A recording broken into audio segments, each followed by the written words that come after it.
There was this rancher named Malachi Thorne, who'd been living all by himself for 10 years. He was done with love, women, and all that mushy stuff that makes your heart go soft. But one stormy night, everything he'd built to keep his heart safe was about to fall apart. The thunder was booming like a cannon across the valley when Malachi heard something weird sobbing mixed with the howling wind. He stepped onto his porch and saw a woman in a soggy wedding dress collapsed on his steps like a broken toy. Her dress was so wet it stuck to her like glue, all muddy and torn, with bits of lace dragging behind like broken dreams. Malachi stood there, holding his warm coffee mug, staring at this stranger who showed up out of nowhere on the worst night in ages. She wasn't moving. For a second, he thought she might be gone. Just another problem the world tossed at him, to test if he still cared. 10 years. 10 years without anyone stepping foot on his land. And now, of all things, a bride? The world sure had a weird sense of humor. Malachi put down his mug and knelt next to her, his jeans getting soaked right away. Up close, he saw she was breathing short, shaky breaths that made little clouds in the cold air. Her dark hair was plastered to her face, but he could see she looked tired and scared, even passed out. He'd seen that same scared look in the mirror years ago, the morning he found out his wife was with another man. "Ma'am," he said, his voice all rough from not talking much. No answer. She was out cold, and the storm was getting worse. Lightning lit up the mountains, showing walls of rain coming like an army. Malachi looked back at his cozy cabin, warm, dry, safe, everything he'd made to keep the world out. Then he looked at this strange woman who'd somehow found his hidden place, where he thought heartbreak couldn't reach. He could leave her there, go back inside, sip his coffee, and pretend he never saw her. By morning, she'd either be gone or not, and his quiet life would stay the same. But then lightning flashed, and he saw something that made his stomach twist. On her wrist, under the mud and torn lace, were bruises, dark marks shaped like fingers, telling a story he knew from his days as sheriff. Back when he still thought he could protect people, someone had hurt her, and she'd run so far she ended up here, in a wedding dress that looked more like a ghost shroud. Malachi muttered a curse, picked her up. She was super light even, though she was soaked, and carried her inside. Her head rested on his shoulder, and in the porch light, he saw her face. She was beautiful, the kind of beautiful that once made him believe in forever, and that scared him more than any storm. He kicked open his door, water dripping from both of them onto his clean wooden floor. He laid her on his couch, where he'd spent tons of nights telling himself he was better off alone. She moved a little, her green eyes fluttering open for a second, full of confusion and maybe relief. She tried to talk, but no words came out before she passed out again. In that quick moment, Malachi saw something that made his chest feel tight, a feeling he'd tried to forget for 10 years. Hope.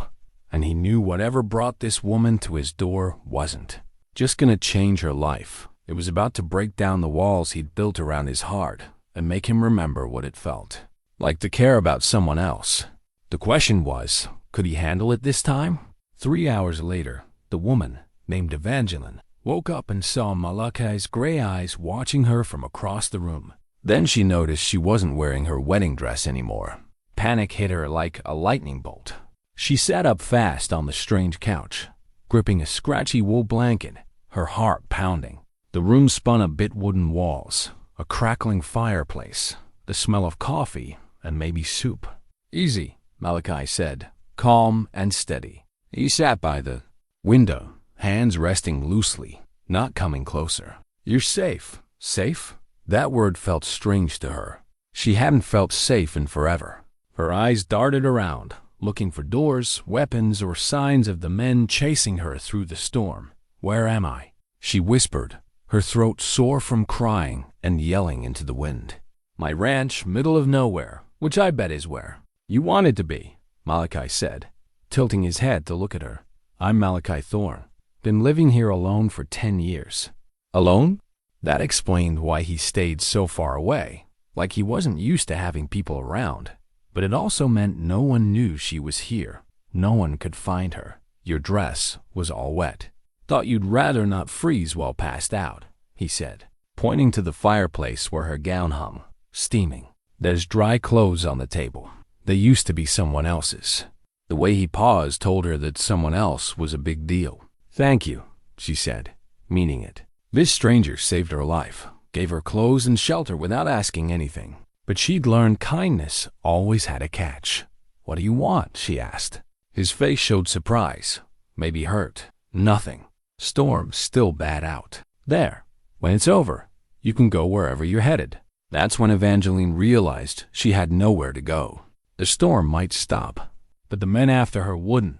Her brother's gambling debts didn't vanish just because she ran from the altar. Clayton Voss, the guy she was supposed to marry, didn't forgive or forget when someone embarrassed him. In front of everyone. I can't leave, she blurted out. They'll find me. They'll drag me back. She touched her wrist without thinking, feeling the bruises Clayton gave her when she said no to the marriage. Malachi's face got dark. Who's looking for you? People you don't want to mess with. Trust me, she said, pulling the blanket tighter. I should go. I don't want to bring trouble here. Trouble's already here, he said. Question is, do I let it freeze on my porch or do something about it? He stood, looking out the window at the storm. Lightning lit up his face-strong jaw, rough skin, a guy who'd seen too much and expected nothing good. Besides, he said without turning, I haven't had a reason to use my rifle in years. Might be nice to fight for something worth it. His words made Evangeline's chest feel tight with something she barely remembered hope. But then, over the storm, they heard horses' hooves getting closer. They'd found her. Malachi heard it too, his body tensing like a coiled spring. He could tell the difference between thunder and trouble, and that pounding was definitely trouble. How many? He asked, his voice sharp now. Evangeline closed her eyes, listening like someone who'd been running for her life. 4, maybe 5 riders. Clayton doesn't travel light when he's hunting. Clayton, Malachi said like it was a bad word. Clayton Voss. Her blood went cold. You know him? He turned from the window, his face making her stomach drop.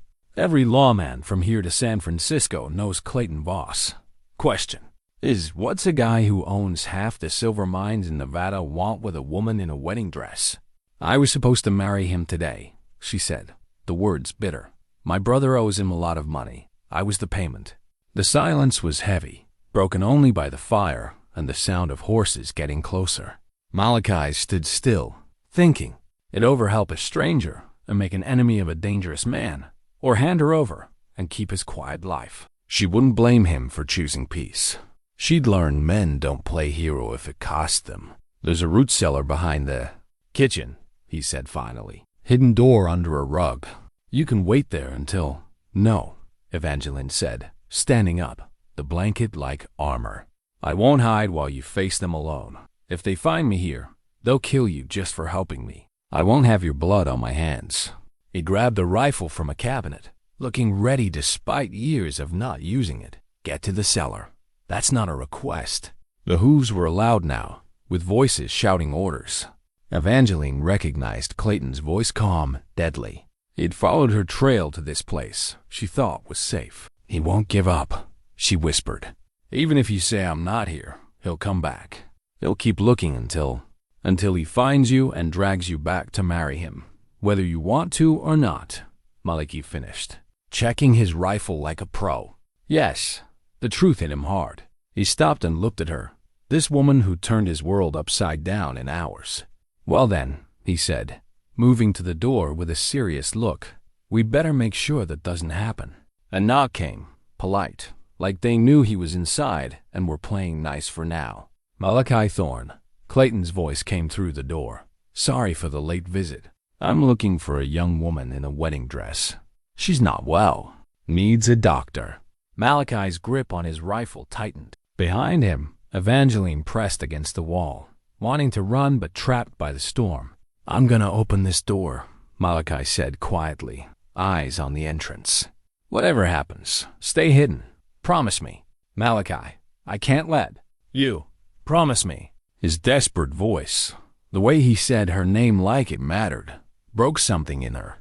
I promise. He opened the door just enough to step outside, rifle ready but casual. The storm had calmed to a steady rain, but the wind still howled like something alive. Clayton Voss sat on his horse like he owned everything, tall and fancy, even in the rain, with a smile that didn't reach his eyes. 4 men behind him had hands near their guns, looking like hired killers. "Mr. Thorne," Clayton said, tipping his hat like a fake gentleman. "Nice night for a ride, huh?" "Too wet for me," Malachi said, keeping his voice even. "What do you want, Voss?" "I'm looking for my bride. Evangeline ran off from our wedding today. Nerves, you know, girl stuff. But she's been out in this storm, and I'm worried about her." The way he said bride made Malachi's skin crawl, like she was something he owned. "Haven't seen any women around here.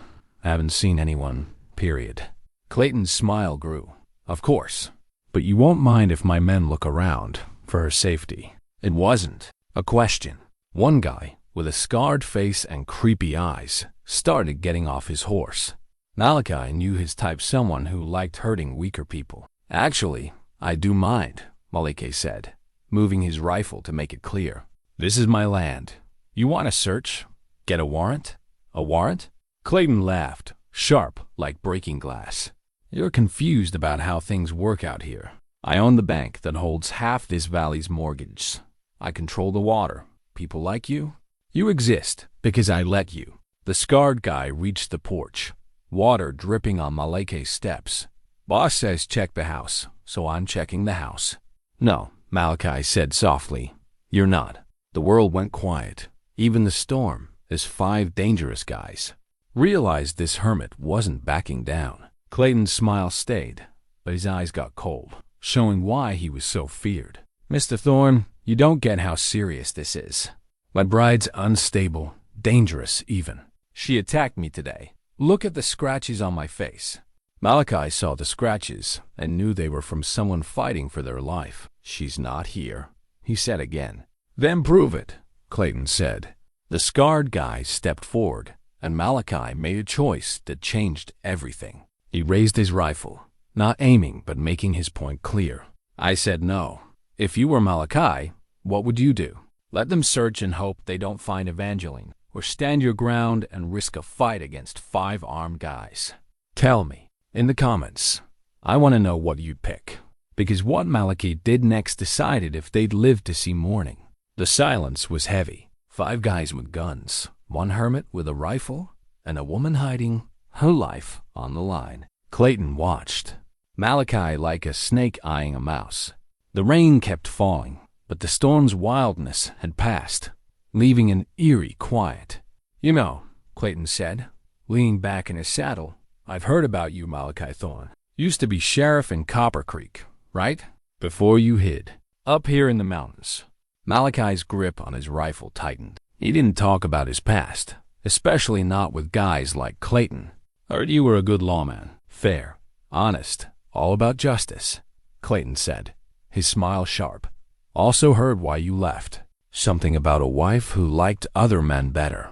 The words hit Malachi hard, bringing back 10 years of buried pain. Behind him, through the cabin walls, he felt Evangeline listening, and that kept him steady. "Old news," he said. "Is it? 'Cause it looks like you're making the same mistake. Risking everything for a woman who'll betray you," Clayton said, leaning forward.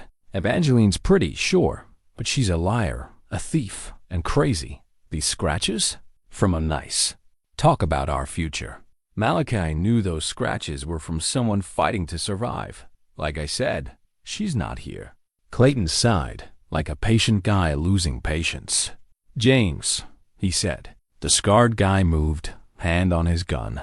But Malachi did something surprising. He laughed. It was rough, unused, but it stopped everyone. "Want to know what's funny?" Malachi said, aiming his rifle at Clayton's chest. 10 years ago, when my wife cheated, I thought my life was done. Thought I'd never trust or care again." His rifle stayed steady, his voice quieter, scarier. "But up here, I learned. Sometimes the things that break us show us what we're really made of.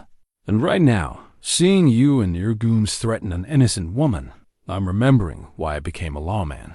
Clayton's calm cracked a bit. Mr. Thorne, you're making a big mistake. Matey, but it's my mistake, Malachi said, finger on the trigger. And if I go down, you're coming with me. The standoff felt like forever. Then a horse came from town, a young deputy riding fast through the mud. Mr. Voss, he called, stopping at the clearing's edge. Sheriff says there's trouble with the Blackwood mine. Needs you in town now. Clayton's jaw tightened, but he was thinking fast. Whatever was up with the mine was bigger than this fight. This isn't over, Thorne, he said, grabbing his reins. Evangeline's mine, and I always get what's mine. She's not anyone's, Malachi shot back. And if you come back, bring more men. Clayton rode off with his guys, but the deputy stayed a second. You might want to leave the territory, Mr. Thorne, he said quietly. Clayton doesn't forgive or forget.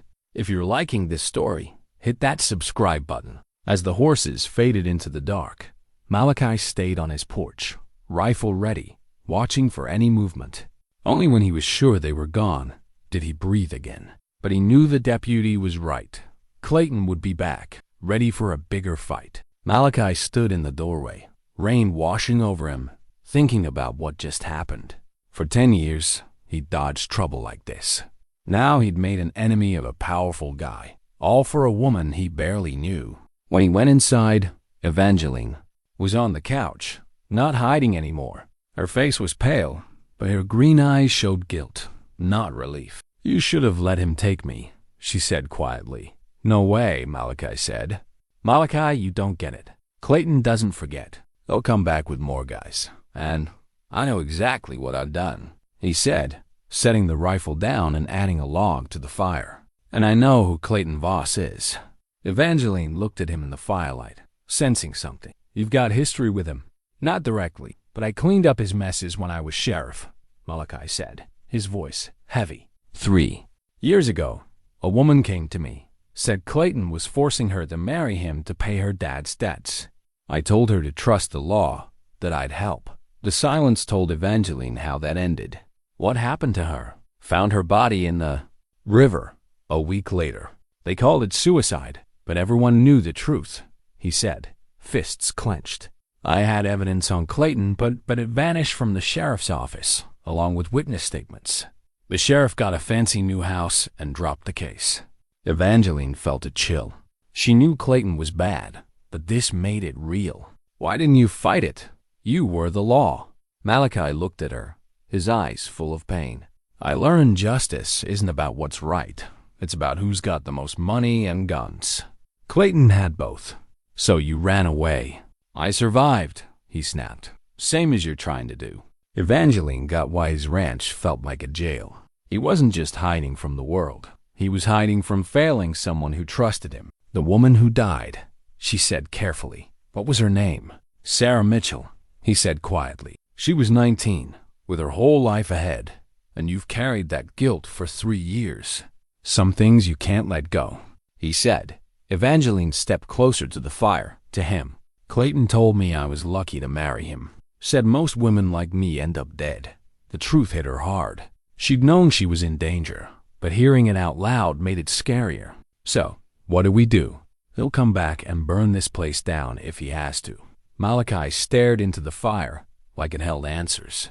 We've got maybe 12 hours before he deals with whatever pulled him away, he said.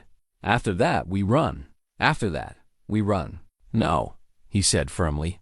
I'm done running. His words made her heart race, maybe with hope, maybe fear. Before she could ask more, they heard footsteps on the porch. Malachi grabbed his rifle, motioning her to hide.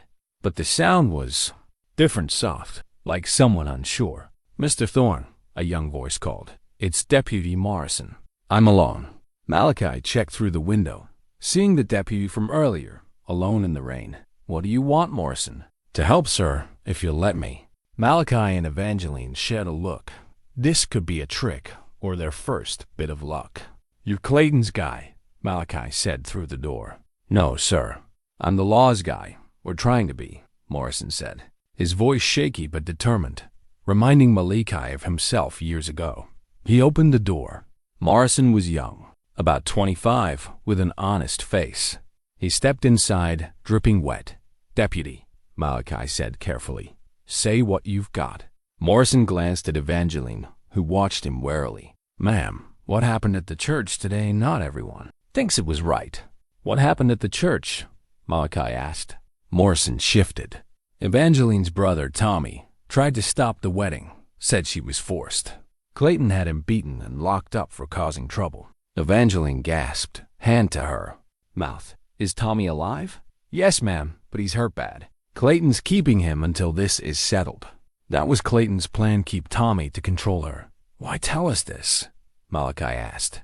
Morrison stood taller. "I became a deputy to protect people, not help rich guys like Clayton.